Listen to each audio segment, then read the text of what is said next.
നമസ്കാരം.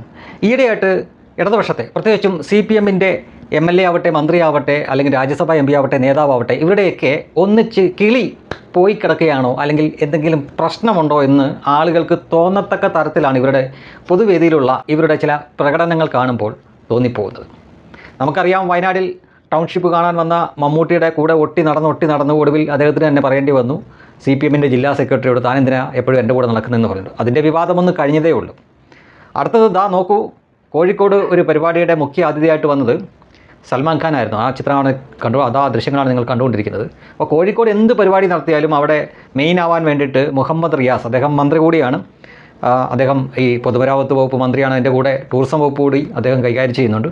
പക്ഷേ അവിടെ എന്ത് പരിപാടി നടത്തിയാലും ഉണ്ണിയേട്ടൻ ഫസ്റ്റ് എന്ന തരത്തിലാണ് അദ്ദേഹത്തിൻ്റെ പെരുമാറ്റം. ഇവിടെ നോക്കൂ, സൽമാൻ ഖാൻ്റെ ഒപ്പം തന്നെ ഒട്ടി നടക്കുന്നു. സൽമാൻ ഇടത്തോട്ട് തിരിയുമ്പോൾ പുള്ളിയും ഒപ്പം, ഇടത്തോട്ട് തിരിയുന്നു, വലത്തോട്ട് തിരിയുമ്പോൾ പുള്ളിയും ഒപ്പം, വലത്തോട്ട് തിരിയുന്നു. ഇത് പുതിയ കാലത്തെ റോബോട്ടാണോ എന്ന് തോന്നിപ്പോവും ഈ കാട്ടായമൊക്കെ കാണുമ്പോൾ. മറ്റൊരു കാഴ്ചയും നമ്മൾ കാണുകയുണ്ടായി. കഴിഞ്ഞ ലോകകപ്പ് ക്രിക്കറ്റിലെ ഹീറോ ആയ സഞ്ജു സാംസൺ കേരളത്തിലേക്ക് തിരിച്ചു വന്നു കഴിഞ്ഞപ്പോൾ വിദ്യാഭ്യാസ മന്ത്രി V ശിവൻകുട്ടിയും അതേപോലെ തന്നെ രാജ്യസഭാ MP കൂടിയായ A റഹീം കൂടി സ്വീകരിക്കാൻ ചെല്ലുന്നു. അതിനുശേഷം അയാളുടെ കൈ പിടിക്കാതെ, അതായത് നമ്മളൊരു ഷേക്ക് ഹാൻഡ് കൊടുക്കുമ്പോൾ അതൊരു 2-3 സെക്കൻഡ് കഴിയുമ്പോൾ വിടുകയാണ് ചെയ്യുന്നത്. ഇവിടെ രണ്ടുപേരും രണ്ട് കയ്യിൽ അങ്ങ് പിടിച്ചുകൊണ്ട് ഒരുമാതിരി പഞ്ചാബി ഹൗസിലെ ഒരു സീനാണ് ഓർമ്മ വരുന്നത്. അങ്ങനെ വരുന്നൊരു കാഴ്ച കാണുകയാണ്. അപ്പോൾ തുടരെ ഇത്തരം കാഴ്ചകൾ നമ്മൾ കണ്ടുകൊണ്ടിരിക്കുകയാണ്. ഇവർക്ക് ശരിക്കും എന്താണ് പറ്റിയത് എന്ന് എത്ര ആലോചിച്ചിട്ട് മനസ്സിലാവുന്നില്ല. മുൻകാലങ്ങളിലും ഒരു പരിപാടിക്ക് അതിൻ്റെ പൊലിമ കൂട്ടാൻ, അല്ലെങ്കിൽ കൂടുതൽ ആളുകളെയൊക്കെ ആകർഷിക്കാൻ വേണ്ടിയിട്ട് സിനിമാ താരങ്ങളെയും കായിക താരങ്ങളെയൊക്കെ ക്ഷണിക്കാറുണ്ട്. അവിടെയും പൊതുപ്രവർത്തകരൊക്കെ പങ്കെടുക്കാറുണ്ട്. പക്ഷേ അവരൊക്കെ വരുമ്പോൾ കാണുമ്പോൾ പരിചയം പുതുക്കുകയും മറ്റുമൊക്കെ ചെയ്യുമെങ്കിലും ഈ ഫാൻസ് പിള്ളേർ നടക്കുന്ന പോലെ ഇവരുടെ കൂടെ ഒന്ന് ഒട്ടിയൊന്നും അന്നത്തെ കാലത്തെ രാഷ്ട്രീയ നേതാക്കൾ, അത് ഏത് രാഷ്ട്രീയ പാർട്ടിയിലും ആയിക്കോട്ടെ, നടന്നിരുന്നില്ല. പക്ഷേ ഇന്നിപ്പോൾ ചിലർ ഈ കാട്ടായം കാണുമ്പോൾ ഇവർക്ക് കിട്ടിയിരിക്കുന്ന പദവി അവർക്ക് അർഹതയില്ലാതെ കിട്ടിയതാണോ എന്ന തോന്നൽ അവരുടെ ഉള്ളിലുണ്ടോ എന്ന് സംശയിക്കേണ്ടിയിരിക്കുന്നു.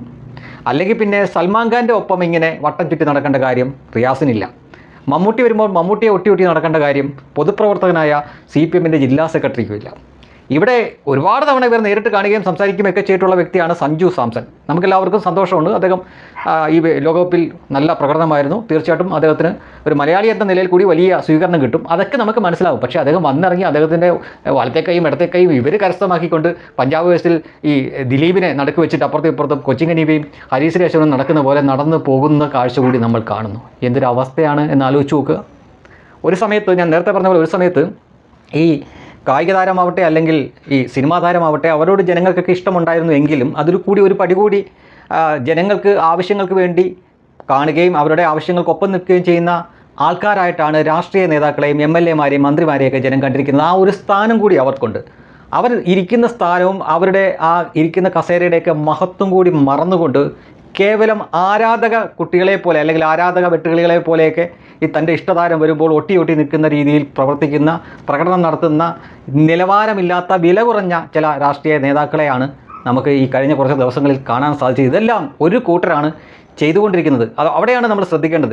ഇത് ഒരു കൂട്ടർ, അതായത് CPM-ൻ്റെ നേതാക്കളാണ് ഇത് നിരന്തരം കാണിച്ചുകൊണ്ടിരിക്കുന്നത്. തെരഞ്ഞെടുപ്പ് സമയമാണ്, അതെല്ലാവർക്കും അറിയാം. പക്ഷേ മറ്റ് രാഷ്ട്രീയ പാർട്ടിയിൽ ആരും ഇതൊന്നും കാണിക്കുന്നില്ല. ഇവരാണിത് കാണിക്കുന്നത്. എന്തൊരവസ്ഥയാണ് എന്ന് നോക്കുക. ഒരുപക്ഷെ അർഹതയില്ലാത്ത സ്ഥാനം ആണ് തങ്ങൾക്ക് കിട്ടിയത് എന്ന ബോധ്യത്തിൽ നിന്ന് ആ ഒരു അപകർഷതാബോധമൊക്കെ ഉള്ളിൽ കടന്ന് തികട്ടുന്നുകൊണ്ടാവാം ഇതുപോലുള്ള സെലിബ്രിറ്റീസൊക്കെ വരുമ്പോൾ ഇടിച്ചു കയറി അവരുടെ കൂടെ ഒട്ടിയൊക്കെ നിന്ന് എങ്ങനെയെങ്കിലുമൊക്കെ മെയിൻ ആവാൻ വേണ്ടി ഇവർ ശ്രമിച്ചുകൊണ്ടിരിക്കുന്നത്. പക്ഷേ ഇത് ഈ കേരള രാഷ്ട്രീയത്തിൻ്റെ മാത്രമല്ല, നമ്മുടെ പ്രബുദ്ധത എന്ന് പറയുന്ന സംഗതിയുടെ കൂടി ഒരു നിർവചനം മാറ്റി എഴുതേണ്ട ഒരവസ്ഥയിലേക്ക് ഇത് എത്തിച്ചിരിക്കുകയാണ് എന്ന് പറയാതിരിക്കാൻ പറ്റില്ല.